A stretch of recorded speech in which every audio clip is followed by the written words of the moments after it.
ان اللہ يحب التوابین ويحب المتطہرین. بتحقیق خدا توبہ کرنے والوں اور پاکیزہ رہنے والوں کو دوست رکھتا ہے. بسم اللہ الرحمن الرحیم. الحمدللہ رب العالمین وصلی اللہ علی محمد وآلہ الطاہرین. موضوع گفتگو وہ چیزیں جو جنب پر مکروہ ہیں. اب تک ہم نے کچھ چیزیں بیان کی کہ ایسا شخص جس پر غسل جنابت واجب ہو کہ جسے جنب کہا جاتا ہے، کچھ چیزیں اس پر حرام ہیں. اب اس نشست میں ہم کچھ وہ چیزیں بیان کر رہے ہیں کہ جو ایسے فرد پر کہ جس پر غسل جنابت کرنا واجب ہے، یعنی جنب شخص پر کچھ چیزیں مکروہ ہیں. وہ چیزیں جو مکروہ ہیں ان میں سے نمبر 1 یا یہ کہ بعض جگہ لکھا جاتا ہے نمبر 1 اور نمبر 2. عام طور پر توضیح المسائل میں اور اسی طریقے سے عروۃ الوثقی اور دیگر کتابوں میں بعض جگہ لکھا جاتا ہے چند چیزیں یا کچھ چیزیں، اور بعض جگہ لکھا جاتا ہے 9 چیزیں. لیکن ان کے ضمن میں چیزیں بیان ہوتی ہیں، انہیں ملا کے ان کی تعداد بڑھ جاتی ہے. اب جو توضیح المسائل میں لکھا ہے وہی ہم بیان کر دیتے ہیں، اور وہی تقریباً عروۃ الوثقی میں ہے کہ 9 چیزیں جنب پر مکروہ ہیں.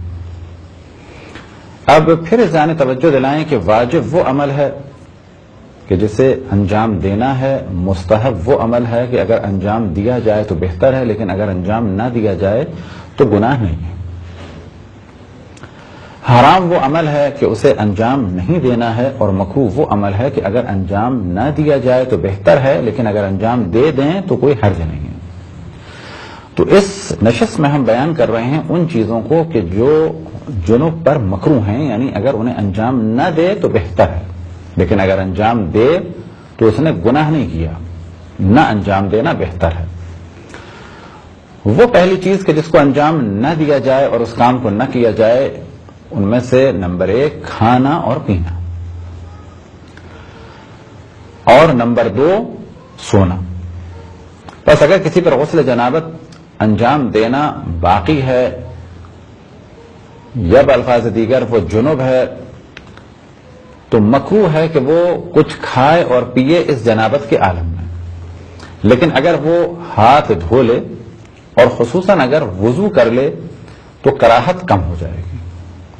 اور یہ موضوع ہم پہلے بھی ڈسکس کر چکے ہیں وضو کے موضوع میں کہ بعض جگہ وضو کرنا مستحب ہے، اور وہ وضو کبھی طہارت کا سبب بنتا ہے اور کبھی وہ وضو فقط کراہت کو کم کرنے کا سبب بنتا ہے. تو اگر کوئی شخص کے جو جنب ہے اس کے لیے مکروہ ہے کھانا اور پینا. اگر وہ اس کراہت کو کم کرنا چاہے تو وہ وضو کر لے، لیکن یہ وضو سبب نہیں بنے گا کہ اب اس کے بعد وہ نماز پڑھ سکے یا قرآن مجید کی کتابت کو چھو سکے یا باقی وہ کام انجام دے سکے کہ جس کے لیے وضو کرنا ضروری ہے. اور دوسری چیز ہے کہ جس پہ غسل جنابت واجب ہے اس کے لیے سونا مکروہ ہے، لیکن اگر وہ سونا چاہے تو وضو کر لے، اس سے کراہت کم ہو جائے گی. تیسری چیز کہ جو جنب پر مکروہ ہے وہ ہے 7 آیات سے زیادہ کی تلاوت کرنا. بس اگر کوئی بسم اللہ الرحمن الرحیم پڑھتا ہے کوئی حرج نہیں، لیکن فرض کریں کہ پوری سورہ حمد پڑھتا ہے یا سورہ ناس اور سورہ فلق پڑھتا ہے، کل ملا کے 7 سے زیادہ ہو جائیں گے تو کہا جائے گا یہ عمل مکروہ ہے. اور اگر 70 سے زیادہ پڑھتا ہے تو کراہت میں اور زیادہ اضافہ ہو جائے گا. بس پھر ہم توجہ دلائیں کہ وہ سورے کے جن میں سجدہ ہے یعنی سجدہ واجب ہے وہ تو پڑھنا حرام ہے، لیکن ان کے علاوہ قرآن کے جتنے بھی سورے ہیں ان کو پڑھنا جائز ہے، لیکن 7 آیتوں سے زیادہ پڑھنا مکروہ ہے. چوتھی چیز جو جنب پر مکروہ ہے وہ ہے قرآن مجید جنابت کے عالم میں ساتھ رکھنا. ساتھ رکھنے سے کیا مراد؟ فرض کریں کہ ہمارے پاس کسی بیگ میں یا کسی چیز میں قرآن ہے اور وہ ہمارے پاس ہے اور ہم جنابت کے عالم میں، کہا جائے گا یہ عمل بھی مکروہ ہے. اسی طرح سے والیٹ میں اگر ہے یا تعویذ میں قرآن مجید کی کوئی آیت یا سورہ ہے اور جنابت میں ہے تو یہ عمل بھی مکروہ ہے. لیکن یاد رہے کہ کب تک؟ جب تک کہ وہ ٹچ نہیں ہو رہا. کتابت قرآن اور اللہ سبحانہ و تعالیٰ کا نام اور انبیاء علیہم الصلوۃ والسلام اور ائمہ علیہم الصلوۃ والسلام اور جناب سیدہ سلام اللہ علیہا کے ناموں کو چھونا بغیر غسل جنابت کے احتیاط یہ ہے کہ حرام ہے۔ اسی طرح سے قرآن مجید کو ساتھ رکھنا جنابت کے حالت میں یہ عمل مکروہ ہے۔ ساتھ رکھنے سے کیا مراد وہ آپ کے سامنے میں بیان کیا، جیسے کہ تعویذ میں ہو یا فرض کریں کہ سورہ یاسین ہمارے پاس کارڈ میں ہے، وہ ہمارے ساتھ جیب میں ہے۔ اسی طریقے سے قرآن مجید کی جلد کو چھونا یا اس کے اوراق کو چھونا،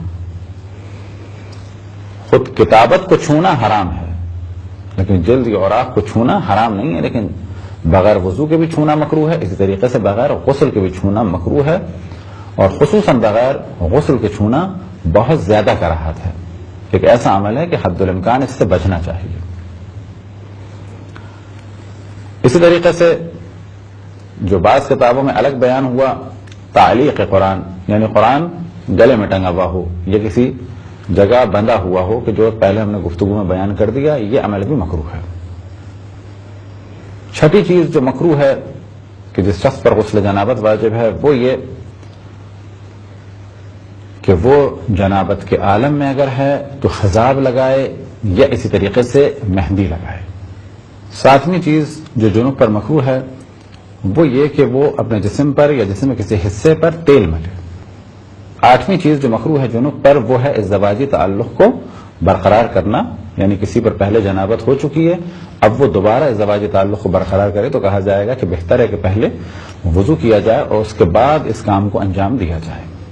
یہ کل ہیں 9 چیزیں کہ جن میں سے پہلے مرحلے میں کھانے پینے کو ایک ہی ساتھ بیان کیا، لہذا کھانے اور پینے کو اگر الگ الگ بیان کیا جائے تو تقریباً یہ 9 ہو جاتی ہیں۔ ضمن کچھ اور چیزیں بھی بیان کر دیں اور پھر توجہ دلائیں کہ مکروہ کے معنی کی جانب توجہ رہے، کیونکہ ہمارے بہت بڑی تعداد مؤمنین کی ایسی ہے کہ جو حرام اور مکروہ کے درمیان فرق کو نہیں سمجھتی، اسی طریقے سے واجب اور مستحب کے درمیان فرق کو نہیں سمجھ پاتی۔ خداوند تبارک و تعالیٰ سے دعا ہے کہ بحق محمد و آل محمد ہمیں اپنے رسول اپنی حجتوں خصوصاً امام زمان علیہ الصلوۃ والسلام کی معرفت اور اطاعت کی توفیق عطا فرمائے۔ وصلی اللہ علی محمد و آلہ الطاہرین۔